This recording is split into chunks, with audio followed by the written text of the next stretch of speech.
পিপিলিকার পাখা গজায় মরিবার তরে নিশ্চয়ই এই কথাটি আপনারা সকলে কম বেশি শুনেছেন। যখনই পিপিলিকা উড়তে শুরু করে পাখা গজিয়ে তখনই জানবেন তাদের মৃত্যু আসন্ন। বর্তমান সময়ে এই কথাটা এই কারণে বলছি কেননা বাংলাদেশের ধ্বংস অনিবার্য, যেটা শুরু হয়ে গেছে। বাংলাদেশের লাফানোই বাংলাদেশিরা প্রমাণ করছে। এই মুহূর্তে যুদ্ধের হুঙ্কার দিল বাংলাদেশের সেনাপ্রধান, তাদের সেনাবাহিনীকে যে কোনো পরিস্থিতির জন্য তৈরি থাকার নির্দেশ। অপরদিকে তাদের কিছু সেনাপ্রধান এটাও বলছে এই মুহূর্তে ভারত না করুক, যদিও ছোটোখাটো আক্রমণ করেই দাও, তাহলে আমরা কি সেই আক্রমণকে প্রোটেস্ট বা পাল্টা রিটেলিয়েশন দেওয়ার মতন ক্ষমতা রাখি? আমাদের দেশের মানুষ অর্থাৎ পূর্ব পাকিস্তানের দেশের মানুষ যতই তারা আবেগ প্রীতি বা আবেগ প্রবণ নিয়ে কথাবার্তা বলুক না কেন, আমরা এতবাসী সবাই মিলে হামলা করব, কিন্তু রিয়েল ওয়ারের ক্ষেত্রে বর্তমান সময়ে কেউ মুখোমুখি যুদ্ধ করে না, দূর থেকে জাস্ট এক বাটনের খেলা। বর্তমান সময়ে বাংলাদেশের কাছে না আছে কোনো এয়ার ডিফেন্স সিস্টেম, বর্তমান সময়ে বাংলাদেশের কাছে আছে না কোনো বড় মিসাইল সিস্টেম, না আছে কোনো ভালো অ্যাডভান্স লেভেলের বা বর্তমান যুগোপযোগী অস্ত্র। তাই কিছু সেনাপ্রধানের বক্তব্য এটাও আছে, ভারত তার দেশে বসে থেকেই আমাদের খেলাফ যুদ্ধ করলে আমরা দেশে বসে থেকে আমাদের 30 থেকে 40% দেশ ধ্বংস হয়ে যাবে। বন্ধুরা, অশান্ত হয়ে গেছে বাংলাদেশ। আর এই পরিস্থিতিতে বড় মন্তব্য করলেন বাংলাদেশের সেনাবাহিনীর প্রধান জেনারেল ওয়াকারুজ্জামান। গত মঙ্গলবার তিনি হুঙ্কার দিয়ে জানালেন যে কোনো ধরনের চ্যালেঞ্জ নিতে সবসময় প্রস্তুত, যেমনটা পাকিস্তানে দিয়ে থাকে ওই রকমই। তারপরেও ভারত ঢুকে স্ট্রাইক থেকে শুরু করে মিসাইল অ্যাটাক করে চলে আসে। বর্তমান সময়ে নবীন সেনা কর্মকর্তাদের সামরিক চেতনাবোধের প্রতি দায়বদ্ধতা রাখতে হবে, তিনি তার স্টেটমেন্টে এমনটাও জানিয়েছে। তবে বলাই বাহুল্য, চট্টগ্রামের মাটিতে দাঁড়িয়ে নাম না করে যুদ্ধের কথা বললেন ইউনূসের সেনাবাহিনীর প্রধান।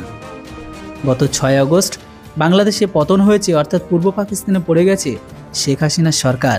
এরপরে দায়িত্ব নিয়েছে সেই দেশের ইসলাম পড়া গ্রহণকারী টুপিদারি পরিহিত ইসলামিক সন্ত্রাসী তৈরিকারী বা ইসলামিক সন্ত্রাসীকে সমর্থনকারী অন্তর্বর্তী সরকার গঠন করে ইউনূস। এরপর থেকে বিপন্ন অবস্থা হয় ওপার বাংলার। লাগাতার চলছে গৃহযুদ্ধ, হিংসা, দাঙ্গা, হিন্দুদের উপর অত্যাচার। জামাত এবং কি পুলিশ হিন্দু মন্দির ভাঙচুর থেকে শুরু করে সংখ্যালঘুদের উপর চালাচ্ছে নির্মম অত্যাচার। এক কথা বলাই যায়, শাসন করার নামে উল্টে বাংলাদেশকে ধ্বংসলীলা পরিণত করেছেন মোল্লা ইউনূসের সংগঠন।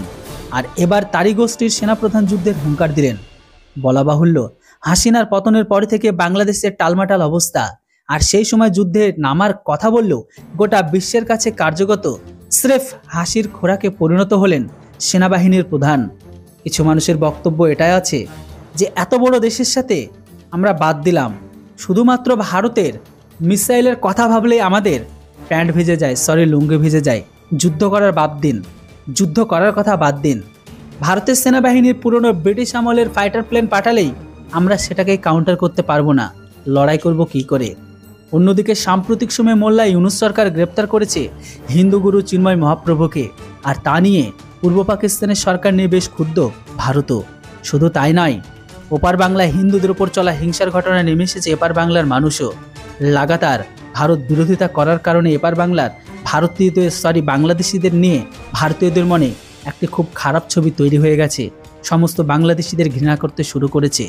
সমস্ত বাংলাদেশিদের ভারত থেকে তাড়ানোর ব্যবস্থা হচ্ছে, যেখানে যা পাচ্ছে তার সাথে সেটাই করা হচ্ছে। আর এই মুহূর্তে ভারতকে চাপে ফেলতে একাধিক পদক্ষেপ নিচ্ছে ইউনূস সরকার, কিন্তু সবগুলোতেই ব্যর্থ হচ্ছে। বন্ধুরা, এবার আপনারা বলুন, ধরে নিন বাংলাদেশ ভারত যুদ্ধ লেগেই গেল, বাংলাদেশ কতটা সময় টিকতে পারবে? আপনাদের জানা থাকলে অবশ্যই কমেন্ট বক্সে লিখতে কেউ ভুলবেন না। Thanks for watching. জয় হিন্দ, বন্দে মাতরম।